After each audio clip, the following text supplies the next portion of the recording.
رسول کریم صلی اللہ علیہ وسلم عرب کی کواری لڑکیوں سے زیادہ حیا والے تھے. کواری لڑکیوں سے زیادہ حضور حیا فرمایا کرتے تھے. جب خانہ کعبہ کی مکہ شریف میں تعمیر ہو رہی تھی نا، اہل عرب اس کو تعمیر کر رہے تھے، تو نبی پاک صلی اللہ علیہ وسلم اپنے چچا حضرت عباس کے ساتھ خانہ کعبہ کی تعریف میں مصروف تھے. تو عرب کے لوگ چونکہ لمبا کرتا پہنتے تھے پیروں تک، تو نیچے اگر کسی وقت کوئی چیز نہیں بھی ہوتی تھی تو کسی کو وہ نظر نہیں آتی تھی، جو کہ پردہ رہتا تھا، لمبا کرتا پہنا ہوا ہوتا تھا. تو جب بچے، سرکار کی عمر مبارک بھی ابھی تھوڑی تھی، تو اس طرح بچے جب نکلتے تو وہ کئی دفعہ اپنی تہمت اتار دیتے نیچے سے، اور کوئی مزدوری کرنے لگتے تو 3-4 طے کر کے نا تہمت کی کندھے پہ رکھ لیتے. جس طرح کبھی دیہاتوں میں لوگ کپڑا سر پہ رکھتے تھے کہ اوپر اگر کوئی وزنی چیز رکھیں گے تو وہ تکلیف نہیں دے گی. نبی پاک صلی اللہ علیہ وسلم بھی سب لوگوں کے ساتھ خانہ کعبہ کی تعمیر میں شامل تھے. تو حضرت عباس رضی اللہ تعالیٰ عنہ نے کہا حضور سے، ابھی اللہ نے نبوت بھی نہیں فرمایا تھا، بھتیجے آپ بھی تہمت اتاریے، یہ صحیح مسلم میں حدیث موجود ہے، اور اس کو کندھے پہ رکھ لیجیے، آپ اینٹیں اٹھا اٹھا کے لا رہے ہیں تو ذرا آپ کو تکلیف نہیں ہوگی. تو سرکار دو عالم صلی اللہ علیہ وسلم سے یہ بات کہی، اور پھر جلدی سے حضور کی تہمت کو نکال کے نا، حالانکہ لمبا کرتا پہنا ہوا، تو وہ جیسے ہی ان کے کندھے پہ رکھا اینٹیں رکھنے کے لیے، تو سرکار تو زمین پہ گر گئے، بے ہوش ہو گئے، آنکھیں آسمان کی طرف، اور پھر حضور پکار رہے ہیں آزاری آزاری آزاری، میرا تہمت دے دو، میرا تہمت دے دو. کبھی کوئی شخص اس وجہ سے بھی بے ہوش ہوا ہے کہ میرے وجود سے کپڑا اتر گیا ہے؟ حالانکہ سرکار پر وہ بے ہوشی بھی نبی پاک کا وہ جو غلبہ ہے نا شرم و حیا کا، اس کی وجہ سے، ورنہ تو حضور فرماتے ہیں کہ میری آنکھیں سو جاتی ہیں، دل تو میرا اس عالم میں بھی جاگتا رہتا ہے. تو سرکار زمین پہ تشریف لے آئے، آنکھیں میرا تہمت دے دو، میرا تہمت دے دو. تو جلدی سے انہوں نے تہمت دیا تو حضور نے باندھ لیا. پھر طبیعت مبارک میں تسلی ہوئی، یعنی ہم اس رسول کے غلام ہیں کہ جن کے تو وجود سے کپڑا اتر جائے تو حضور برداشت نہیں کرتے، قبول نہیں فرماتے، تکلیف شروع ہو جاتی. لیکن یہاں نوجوان ہیں اور بڑا قد کاٹ ہے اور بڑے بڑے سمجھدار لوگ ہیں، گرمی آتی ہیں تو شارٹ کپڑے پہن کے گھومتے ہیں. ان کو خیال نہیں کہ یہ وہ والا لباس ہے جو باہر تو کیا گھر میں اماں کے سامنے نہیں پہننا چاہیے، بہنوں اور بیٹیوں کے سامنے نہیں پہننا چاہیے. آپ کی گفتگو میں شرم و حیا ہو، آپ کے لب و لہجے کے اندر حسن ہو. آپ کو پتہ ہے نبی پاک صلی اللہ علیہ وسلم نے فرمایا میری امت میں سب سے زیادہ حیا کرنے والے عثمان غنی ہیں. عثمان غنی سب سے زیادہ حیا کرنے والے. آپ فرمایا کرتے تھے جب سے حضور کا چہرہ دیکھا ہے میں نے کبھی اپنی شرمگاہ بھی نہیں دیکھی، میں نے آنکھوں کا وضو نہیں توڑا، اور جب سے حضور کے دست مبارک میں نے بیعت کے لیے سیدھا ہاتھ بڑھایا تو پھر سیدھا ہاتھ میں نے کبھی گندگی کو نہیں لگایا. حیات. آپ باتھ روم کے اندر بھی غسل فرماتے تھے تو کپڑوں سمیت کرتے تھے. کسی نے کہا حضرت واش روم کے اندر کیوں نہیں کپڑے اتارتے؟ آپ فرمانے لگے باہر بندوں سے حیا کرتا ہوں، اندر جاتا ہوں تو رب سے حیا آنی شروع ہو جاتی، وہ تو دیکھ رہا ہے نا. تو میں جو بات آپ کی خدمت میں عرض کرنا چاہتا ہوں اس کو آپ سمجھیے گا میرے عزیز، کہ شرم والا مزاج، گفتگو بھی شرم والی، آنکھیں بھی شرم والی، لباس بھی شرم والا، دوستی یاری بھی شرم والی، بہت ساری ایسی باتیں. دیکھیں نا آپ ذرا، میں نے کہا کہ باتوں کو سن کے گزر نہ جایا کریں، اس کی گہرائی پر غور کریں. اور نبی رحمت علیہ السلام کی پہلی بات نہیں بیویوں کی آنکھوں میں آنسو پیدا کر دیے. حضور فرمانے لگے سنو، جب کوئی عورت بچہ پیدا کر لیتی ہے تو رب اسے اتنا ہی درجہ دیتا ہے جتنا ایک شہید کو درجہ عطا کرتا ہے. اور فرمایا جب وہ عورت اس کا بچہ آ جاتا ہے، اب وہ رات کو روتا ہے، وہ اٹھتا ہے، پخانہ اور پیشاب کرتا ہے، اپنے وجود کو آلودہ کر لیتا ہے. تو نبی پاک صلی اللہ علیہ وسلم فرمانے لگے وہ عورت یہ فکر نہ کرے کہ وہ دیکھو مرد تو آرام سے سویا ہوا ہے اور میں اٹھ کے بچے کو صاف کر رہی ہوں، پخانہ پیشاب دھو رہی ہوں. میرے محبوب نے ہر مرتبہ فکر کو، حضور نے زندگی اس کے ہر شعبے سے تعلق رکھنے والے آدمی کو عزت دی. فرمایا بیویو جب تم رات کو اٹھ کے اپنے بچے کی خدمت کرتی ہو، دودھ ڈال کے دیتی ہو، پخانہ اور پیشاب صاف کرتی ہو، تو فرمایا رب تمہیں اتنا ہی اجر دیتا ہے جتنا ساری رات مصلی پہ کھڑے رہنے والے عبادت گزار کو اجر عطا فرماتا ہے. اتنا اللہ تمہیں اجر دیتا ہے. ہر شخص کے حصے میں، ہر شخص کے حصے میں میرے نبی پاک نے عزت لکھی، ہر شخص کے حصے میں رسول پاک نے وقار. رشتوں کو حضور نے اتنا مضبوط کر دیا، اتنا مضبوط کر دیا کہ رشتے رشتے نہیں درد بن گئے. ماں کا نام آتا ہے تو آنکھوں میں آنسو آ جاتے ہیں، ماں کا نام آتا ہے تو دل تڑپتا ہے. یار یہ انقلاب ہے جو میلاد والے رسول نے برپا کیا. ورنہ حضرت طارق ابن عبداللہ کہتے ہیں میں حضور کے اعلان نبوت سے پہلے بھی مکے آیا تھا.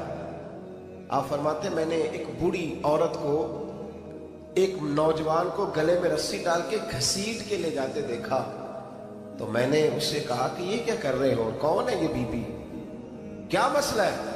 تو وہ کہنے لگا جی میری اماں ہے، بوڑھی ہو گئی ہے، کسی کام کی نہیں رہی تو بیچنے جا رہا ہوں. چلو کسی کے برتن جب مانجے گی تو میرے تو پاس کچھ نفع آئے گا نا بیچنے. یہ داستانیں نہیں. ابھی بھی جن لوگوں کی طبیعت سخت ہوتی ہے وہ قتل نہیں کر دیتے ماں باپ کو. واقعہ سنیے نا آپ نے کہ ابا میرے نام زمین نہیں کر رہا تو مار دیا. جب کلیجے سخت ہوتے ہیں تو کام ہو جاتا ہے. ایک طرف وہ منظر تھا اور ایک طرف یہ منظر ہے کہ حضرت حلیمہ سعدیہ رضی اللہ تعالیٰ عنہ، ان کا نام نہیں ہے حضرت حلیمہ کا مسلم شریف میں، وہ امام زرقانی نے لکھا ہے، ورنہ مسلم میں یہ روایت اپنے اصل انداز میں موجود ہے. حضرت ابو ہریرہ رضی اللہ تعالیٰ عنہ فرماتے ہیں کہ جناب حلیمہ بوڑھی عورت، سادی عورت. اگر آپ کبھی معاشرتی لحاظ سے حضرت حلیمہ کا انداز دیکھیں گے نا، توجہ ہے میری بات پر، سمجھ آ رہی ہے آپ حضرات کو؟ جو ہمارا معاشرتی ماحول ہے نا، معاشرتی ماحول، تو حضرت حلیمہ سعدیہ رضی اللہ تعالیٰ عنہ کی حیثیت آج کے معاشرے میں اگر دیکھی جائے تو ایک آیا، بچوں کو پالنے والی آیا نہیں ہوتی، وہ آیا کی اسکول میں ایک آیا ہوتی ہے. جب بچہ چھوٹے ہمارے پرائیویٹ سکولز میں بچے جاتے ہیں تو عورت سنبھالتی ہے، دودھ ڈال دیتی ہے، کئی دفعہ فیڈر بھی پلا دیتی ہے. بچہ اگر پخانہ پیشاب کرتا ہے تو خدمت کرتی. یہ عورتیں اس زمانے میں چھوٹے بچے لے جاتی، پالا کرتی. تو بتانا دائی کی، آیا کی، میں مثال دے رہا ہوں. اور نرس کی کیا حیثیت ہے معاشرے میں. اور حضرت حلیمہ سعدیہ جب نبی پاک کو واپس لے کے آئی تھی تو چلو کچھ نہیں، لیکن نہ کچھ معاوضہ بھی انہیں حضرت عبد المطلب نے عطا کیا تھا. جناب آمنہ نے انہیں کچھ، ایک معنی یہ بھی ہو سکتا تھا کہ پیسے دے کے یہ کام کرایا، معنی ہو سکتا تھا. آج جو گھر میں اماں برتن دھوتی ہے اس کی کیا حیثیت ہوتی ہے؟ وہ تو بیچاری جن برتنوں کو دھو کے ہمیں دیتی ہے، بعد میں انہی برتنوں میں ہم انہیں کھانا کھانے کی اجازت نہیں دیتے. لیکن میرے رسول پاک نے رشتوں کو عزت دے دی، اس طرح کی عزت دی، اس طرح کی عزت دی کہ جناب حلیمہ مسجد نبی کا دروازہ گزری ہی تھی کہ حضرت ابو ہریرہ فرماتے ہیں نبی پاک ممبر پر اٹھ کے کھڑے ہو گئے. رسول پاک کھڑے ہوئے، نبی پاک. میں کبھی کبھی یہ روایت دیکھتا ہوں تو میرا دل کرتا ہے میں اپنے آپ سے پوچھوں، میرا دل کرتا ہے میں اپنے یاروں دوستوں خطباء سے، واعظین سے، پیروں سے، مشائخ سے پوچھوں کہ تو بھی بتا، جب تو شاگردوں کو پڑھا رہا ہوتا ہے اور تیرے ابا جی آتے ہیں تو کبھی اٹھ کے کھڑا ہوا ہے؟ اپنے جیسے لوگوں سے، اچھے علماء کی بات نہیں کرتا، کبھی سوال کرو. یہ بڑا مشکل کام ہوتا ہے، بڑا مشکل کہ عالم دین تقریر کر رہا، والد آ جائے، بندہ اٹھ کے کھڑا ہو. لیکن رسول پاک نے عزتیں دی، وقار دیا. جناب حلیمہ داخل ہوئی تو حضور ممبر پہ کھڑے ہوئے اور اتنی تیزی سے حضور آگے بڑھے، اپنی چادر کو اتارا اور پھر میرے رسول نے زمین پہ بچھایا اور پھر حضرت حلیمہ سعدیہ بیٹھ گئی. اور جناب ابو ہریرہ فرماتے جتنی دیر نبی پاک ان کے سامنے بیٹھے رہے اتحیات کی حالت میں بیٹھے رہے. حضور نے رشتوں کو وہ وقار دیا، وہ حسن دیا کہ رشتے درد بن گئے ہیں. اب ماں کا نام دل میں بعد میں آتا ہے، زبان میں بعد میں آتا ہے، آنسو پہلے آتے ہیں. اب ماں کا رشتہ ایک وقار ہے، ایک حسن. الحاوی للفتاوی میں امام جلال الدین سیوطی رحمت اللہ لکھا ہے فتح مکہ کے بعد نا کمال ہو گیا. وَرَأَيْتَ النَّاسَ يَدْخُلُونَ فِي دِينِ اللَّهِ أَفْوَاجًا، فوجوں کی فوجیں دین میں آ گئی. ایک زمانہ تنہائیوں کا ہوتا ہے، ایک عروج کا ہوتا ہے. عروج کے زمانے میں بڑے تعلق، بڑے رش، بڑی باتیں. اب حال یہ تھا فتح مکہ کے بعد کہ پہلے تو ایک آدھ آدمی کلمہ پڑھتا تھا، فوجوں کی فوجیں آتی. ایک دن نہ نبی پاک نماز پڑھانے آئے مسجد میں. میرے نبی پاک صلی اللہ علیہ وسلم نے مسجد میں آئے تو مسجد کھچا کھچ بھری ہوئی، گلیاں بھی بھری، 10,000 کے قریب لوگ مدینے میں جمع ہیں حضور کے پیچھے نماز پڑھنے کے لیے. پڑھیے صلی اللہ علیہ وسلم. نبی پاک صلی اللہ علیہ وسلم تشریف لائے نا جیسے ہی مسجد میں داخل ہوئے تو 10,000 کا مجمع اٹھ کے کھڑا ہو گیا. ہمارے لیے لوگ کھڑے ہوتے ہیں تو ہماری آنکھیں پرنم نہیں ہوتی، بلکہ ہم اپنا حق سمجھتے ہیں. ہم کہتے ہیں ان کا بنتا ہے کھڑے ہونا، حالانکہ بھائی دنیا سب کے لیے کھڑی نہیں ہوتی. جب کوئی کھڑا ہونا تو نظر جھک جانی چاہیے اور تیرے دل میں خیال آنا چاہیے کہ یا اللہ مجھ پہ رحم ہی رکھنا، اے اللہ میری پردہ پوشی کرنا، یا اللہ یہ تیری دی ہوئی عزت ہے، مہربانی کر خفیہ تدبیر سے محفوظ فرما. کہ ہمیں احساس نہیں ہوتا الا ماشاء اللہ. اللہ کے محبوب داخل ہوئے تو 10,000 کا مجمع کھڑا ہو گیا. 10,000 آدمی کھڑا ہو تو ایک کیف بنتا ہے. تو میرے جیسا آدمی تو ویس کو سیدھی کرنے لگ جاتا ہے نا کہ بڑی شان ہے جناب، کالر ٹھیک کر لو، دستار سیدھی کر لو، کیا بات. اتنے لوگ بھی کبھی کسی کے گاڑی کے پیچھے بھاگے. لیکن نبی پاک کا انداز کیا تھا؟ رسول پاک کی آنکھوں میں آنسو آ گئے. 10,000 آدمی کھڑا ہوا، حضور رو پڑے اور اتنا روئے کہ جناب ابو ہریرہ رضی اللہ تعالیٰ عنہ فرماتے ہیں کہ میں نے نبی پاک کے سینے سے آواز نکلتی دیکھی. جب آدمی زیادہ روتا ہے تو سینے سے آواز آتی. حضور روئے کہ سینے سے آواز آئی. آپ فرماتے ہیں پھر حضور نے آنسو پوچھے، پھر نماز مکمل ہوئی. جب لوگ چلے گئے تو حضرت ابوبکر صدیق اٹھ کے قریب گئے کہ یا رسول اللہ صلی اللہ علیہ وسلم آج کوئی وجہ نہیں تھی رونے کی، آپ آئے ہیں اور رونا شروع کر دیا. تو میرے محبوب فرمانے لگے آج جب میں نے اپنی وہ شانیں دیکھی، وہ مقام دیکھا تو مجھے اپنی اماں کی یاد آ گئی. ماں کی یاد، رشتوں کو وہ عزت دی، وہ وقار دیا، وہ حسن دیا. کہاں نماز کے لیے لوگوں کا کھڑا ہونا، کہاں اماں کی بات چھیڑ دینا. میرے حبیب فرمانے لگے مجھے اپنی اماں آمنہ کی بات یاد آئی. میری ماں نے تو وہ دور دیکھا تھا جب وجود میں کپڑے بھی پورے نہیں تھے، دل کرتا تھا آج اماں موجود ہوتی، میں نماز پڑھانے آتا، اللہ اکبر کہہ کے نیت باندھتا، سبحانک اللہ کے بعد سورہ فاتحہ پڑھتا اور سورہ فاتحہ مکمل پڑھ لیتا کہ میری اماں آمنہ کو مقام یاد آتا. وہ پردہ سرکا کے کہتی بیٹا محمد میری بات کو سننا. تو محبوب فرماتے اللہ کی عزت کی قسم میں نماز چھوڑ دیتا، پہلے ماں کی بات سن کے آتا. میں چھوڑ دیتا نماز.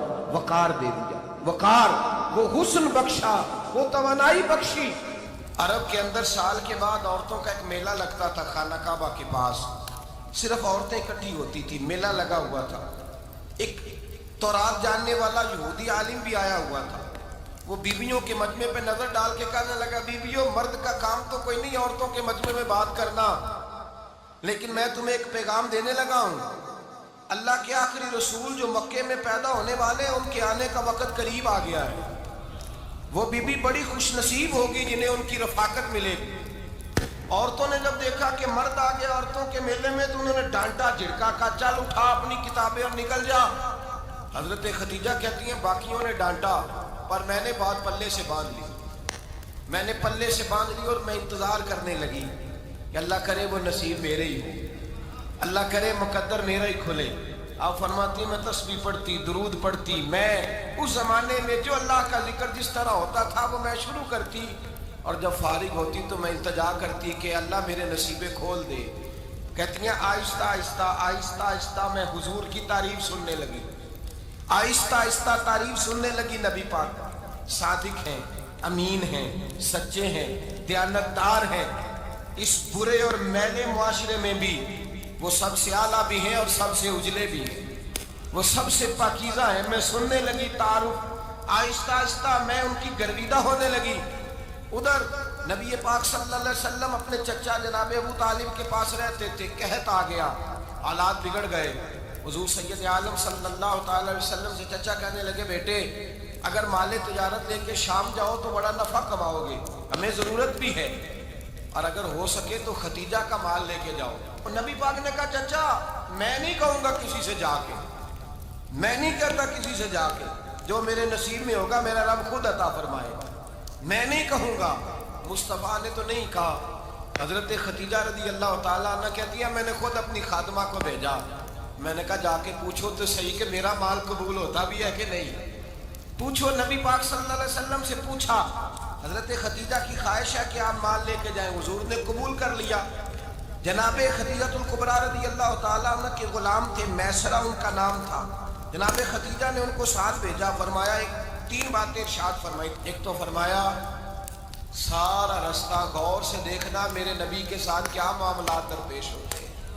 ابھی اعلان نبوت نہیں کیا، فرمایا ذرا غور کرنا، میرے مصطفیٰ کا مطالعہ کرنا اور مجھے واپس آ کے سبق سنانا، وہ جو تم نے چہرہ بددعا کی تلاوت کی ہو ذرا مجھے واپس آ کے سنانا، جنہاں نے دل پر جانی ڈٹھا ہو اکھیاں ہی تک لیاں، تو ملے ہوں تے ساجن ملیا ہوں ناساں لگ پئیاں، ذرا جا کے نا تلاوت کرنا اور مجھے اور دوسرا فرمایا تم میرے غلام ہو تو مصطفیٰ کے بھی غلام بن کے رہنا، میں سنتی ہوں کہ کردار کے، افکار کے، نظریات کی، عظمت کے بلند و بالا، وہ جیسے کہیں ویسے کرنا۔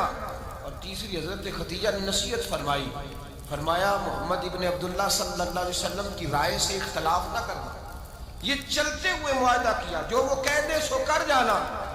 غلام کہتے ہیں میں ساتھ گیا، باتیں میں نے سن لی، لیکن جب سفر شروع ہوا نا ابھی چند منزلیں طے ہوئی تھی، میں نے کہا خدیجہ آپ نے کیا نصیحت کرنی تھی، ان کے ساتھ جو رہے گا وہ ان کا غلام ہی بن جائے گا، ان کے ساتھ جو رہے گا تو اجے میرا محبوب نہیں ڈٹھا جن ویکھ کے چند شرماوے، جے رکھے ہاتھ پھلاں وچ ہاتھ نال پھلاں رل جاوے، تے ادھی راتی چند چڑھ جاندے جدوں جلوہ فرماوے۔ مایا جو بھی ساتھ رہتا غلام ہو جاتا۔ میں اسرا کہتے میں گیا، تجارت شروع ہوئی، کہتے ہیں نبی پاک صلی اللہ علیہ وسلم جب منڈی میں پہنچے تو لوگ قسمیں اٹھا اٹھا کے مال بیچ رہے تھے۔ اللہ کے محبوب جب گئے نا تجارت کرنے تو ایک آدمی کہنے لگا چلو معاذ اللہ بتوں کے نام تھے لات و منات، کہنے لگا لات کی، عزا کی، منات کی قسم اٹھاؤ، تو نبی پاک فرمانے لگے ان کی قسم اٹھاؤ جن کا میں نام لینا بھی پسند نہیں کرتا۔ ابھی اعلان نبوت نہیں کیا، اور فرمایا ویسے بھی میں قسم دے کے مال نہیں بیچتا، خریدنا ہے تو خریدو، نہیں خریدنا تو نہ خریدو۔ کہتے ہیں لوگ قسمیں اٹھا اٹھا کے پیچھے جاتے تھے، پر میرے نبی جس سے رخ پھیرتے تھے وہ نبی پاک کے پیچھے ہو جاتا تھا۔ ماتے کئی گنا زیادہ نفع کمایا۔ ہم رستے میں تھے، حضور ایک درخت کے نیچے آرام کرنے لگے، ایک عیسائی راہب غار میں بیٹھا تھا، نکل کے آ گیا، مجھ سے کہنے لگا مجھے وہ جانتا تھا، میں سرا یہ کس کو ساتھ لائے، یہ کون ہے؟ میں نے کہا اہل قریش کے ایک معزز آدمی ہے۔ کہنے لگے یار جس درخت کے نیچے یہ لیٹے ہوئے ہیں یہاں عام آدمی نہیں لیٹ سکتا، یہاں وہی لیٹے گا جو اللہ کا سچا رسول ہوگا، یہاں دوسرا کوئی لیٹ ہی نہیں سکا، یہ رسول ہے، ان کا خیال رکھنا، خیال رکھنا، کاش میں اس وقت تک زندہ رہوں جب یہ نبوت کا اعلان کرے۔ میں اس طرح کہتے ہیں میں غلام ہو گیا، نبی پاک صلی اللہ علیہ وسلم کی ادائیں مجھے بھانے لگی۔ جب واپسی پہ نکلے تو گرمی بڑی شدید تھی، فرماتے ہیں جب دھوپ تیز ہوتی تو بادل کا سایہ آ کے حضور پہ سایہ کر دیتا، بادل کا ٹکڑا نبی پاک پہ۔ اللہ جانے کہاں بیٹھ کے لوگوں نے کتابیں پڑھی ہیں جو کہتے ہیں 40 سال کے بعد نبی بنے تھے، پتہ نہیں کہاں بیٹھ کے کتابیں پڑھی ہیں۔ ہم نے تو جو سیرت پڑھی ہے وہ بتاتی ہے کہ تیری حیات پاک کا ہر لمحہ پیغمبر لگے، ہر لمحہ پیغمبر لگے۔ یہاں تو وہ لوگ جو کئی سال پہلے 20 اور 25 سال پہلے حضور سید عالم صلی اللہ علیہ وسلم کی رفاقت میں رہے، وہ اعلان کر لوگ پتہ نہیں کہاں بیٹھ کے کتابیں پڑھتے ہیں، کہاں بیٹھ کے۔ میرے نبی پاک سے صحابہ نے پوچھا حضور آپ کب نبی تھے؟ فرمایا ابھی آدم کی مٹی گوندی جا رہی تھی، ابھی آدم کی مٹی گوندی جا رہی تھی، میں تب بھی اللہ کا رسول تھا۔ میرے بھائی نبی رحمت سید عالم صلی اللہ علیہ وسلم کے غلام حضرت خدیجہ کے غلام کہتے واپس آیا، اور پہلے بھی کئی دفعہ حضرت خدیجہ کا مال گیا تھا، بڑے نفع آئے تھے، پر جو نفع اس سال آیا وہ پہلے کبھی نہیں آیا تھا۔ کہتے ہیں مجھ سے حضرت خدیجہ کی سہیلی بھی بیٹھی تھی، میں بھی آ گیا، اور جناب خدیجہ کی سہیلی کہنے لگی چل مال کے بارے میں کچھ بتا، کتنا بکا؟ میں نے کہا مال چھوڑو، مصطفیٰ کی سنو۔ اور پھر کہتی چلو ٹھیک ہے، بادل سایہ کرتا تھا، چلو ٹھیک ہے، تم سے راہب نے پوچھا تھا یہ صحیح ہے، انہوں نے تیری سارے رستے بڑی خدمت کی، تیرا بڑا خیال رکھا، پر یہ بھی بتا تجارت کیسے ہوئی؟ تو میں سر کہنے لگا زندگی میں نے بھی ساری گزار دی ہے، پر اس رسول کے ساتھ 4 دن ہی گزارے، حد ہو گئی مجھ سے، اور کچھ نہ پوچھو، اور کچھ نہ پوچھو، آ میرے دل آمنہ کے لال کی باتیں کریں، اور کچھ نہ پوچھو، بس ذکر ان کا چھیڑیے ہر بات پر، اور چھیڑنا شیطان کا عادت کیجئے، بس مجھے حضور کے تذکرے بیان کرنے ہیں، ذکر مصطفیٰ کرنا ہے۔ حضرت خدیجہ الکبریٰ بڑی متاثر ہوئی، کہتی ہیں مجھے درجنوں لوگوں نے پیغام نکاح دیا تھا پر میں نے سنی نہیں تھی، میں نے نفیسہ کے ہاتھ پیغام بھیجا، میں نے کہا میری عمر 40 سال ہے، ان کی 25 سال ہے، اور میرا اعمال اور طرح کا ہے، وہ شہنشاہ ہے، جا کے پوچھو تو صحیح